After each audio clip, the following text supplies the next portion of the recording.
మీరు ఆ script selection ఏదో అది ఏజ్ కి తగ్గట్టు సినిమాలు చెయ్యండి అయ్యా. బొంగుయేసరాళ్ళు వాళ్ళకి కావాల్సింది మంచి మంచి లేత పోరీలు, అది కూడా ఏజ్ తక్కువ ఉండాలి. ఇలాంటి అడ్డమైనటువంటి సీన్లు ఉండాలి. వీళ్ళు ఎలా చేస్తారా నాయన ఏజ్ కి తగ్గట్టు సినిమాలు? హలో ఫ్రెండ్స్, అందరూ ఎట్లున్నారు? మంచిగా ఉండరా లేదా అనేటువంటిది డెఫినెట్లీ కింద కామెంట్ సెక్షన్ లో చెప్పండి. ఇక సుల్లుపుకు టాపిక్ ఆపమింగి వీడియోలో గాని వెళ్లిపోయినట్లయితే, మన టాలీవుడ్ లో ఏజ్ కి కింద గేజ్ కి సంబంధం లేకుండా అడ్డమైనటువంటి సినిమాలు తీస్తున్నారు. వాళ్ళెవరో కాదు, ఇద్దరు తాతయ్యలున్నారు. ముందు వరుసలో మన చిరంజీవి తాతయ్య ఉంటాడు, తర్వాత మన రవితేజ తాతయ్య ఉంటాడు. ముందుగా మన శివంజీవి తాతయ్య గురించి మాట్లాడుకున్నట్లయితే, మన తాతయ్య ప్రీ రిలీజ్ ఈవెంట్లకి వచ్చినప్పుడు స్టేజ్ మీద ఏం మాట్లాడాలో తెలియక ఎప్పుడు చూసినా ఇదే చెప్తుంటాడు అనమాట. మన తెలుగు ఇండస్ట్రీ బాగుపడాలి, మంచి సినిమాలతోటి మంచి స్టోరీలతోటి కొత్తగా రావాలి, జనాలని ఎంటర్టైన్మెంట్ అందించాలి అనేటువంటి విధంగా అయితే ఇదే విధంగా ఎప్పుడు చూసిన గప్పాలైతే కొడుతుంటాడు స్టేజ్ మీద వచ్చి. కానీ ఇక్కడ విచిత్రం ఏమిటి అంటే, ఆయన మాత్రం మంచి సినిమాలు అయితే తీయడు ఫ్రెండ్స్. లేత లేత పోరీలు కావాలి, ఫ్యామిలీ వచ్చి థియేటర్ కి వచ్చి చూస్తారు అనేటువంటిది ఇంగిత జ్ఞానం లేకుండా ఐటమ్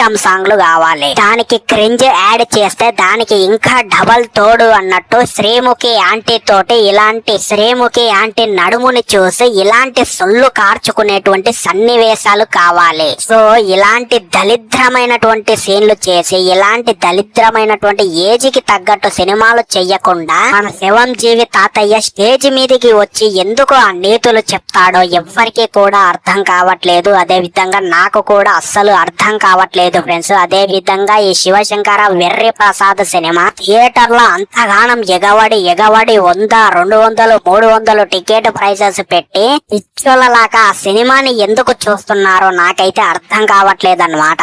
అండ్ ఇంకా దారుణమైనటువంటి విషయం ఏమిటి అంటే, ఈ సినిమా మూవీ టీం వాళ్ళు ఉన్నారు కదా ఫ్రెండ్స్, శివశంకర వెర్రి ప్రసాద్ సినిమా తీసిన మూవీ టీం వాళ్ళు, వీళ్ళు పెద్ద మోసగాళ్ళలాగా జనాలని పిచ్చోళ్ళని చేసి ఆ ఎక్కువ ప్రైజెస్ 100 రూపాయలు 200 ప్రైజెస్ పెట్టి, నీ అమ్మ దొరికిందే ఛాన్స్ రా నాయన, సంక్రాంతికి ఎట్లా ఫ్యామిలీ మెంబర్స్ వాళ్ళందరూ ఒకటే తాన ఉంటారు, ఇక ఎట్లా ఇంటికాడనే ఉంటారు కదా, ఏ పని పాట ఏముండదు వాళ్ళకి, తాగుకుంటా తినుకుంటా ఉంటారు, వాళ్ళని థియేటర్ కి రప్పియ్యాలి ఎలాగోలా అనేటువంటిది ఒక పకడ్బందీ ప్లాన్ వేసి ఈ శివశంకర వెర్రి ప్రసాద్ సినిమాకి మెయిన్ హెడ్ అయినటువంటి అనిల్ రావిపూడి అన్నయ్య అయితే ఈ మాస్టర్ ప్లాన్ అయితే ఎప్పుడు కూడా సంక్రాంతికి అయితే వాడుతూనే ఉంటాడు ఫ్రెండ్స్. ఎందుకు అంటే సంక్రాంతికే కదా ఆయన సినిమాలు బాగా ఆడేటివి. ఇక మిగతా నెలలలో సినిమాలు రిలీజ్ చేస్తే సినిమా షెడ్ కి వెళ్లిపోతుంది అని చెప్పి ఇట్లా ప్రతి సంవత్సరం జనాలని టార్గెట్ చేసి ఇట్లా ప్రతి కొత్త సంవత్సరానికి అయితే ఒక సంక్రాంతికి అయితే సినిమా తోటైతే వస్తుంటాడు మన అనిల్ రావిపూడి డైరెక్టర్. సో అంతేకాని మన చిరంజీవి వల్ల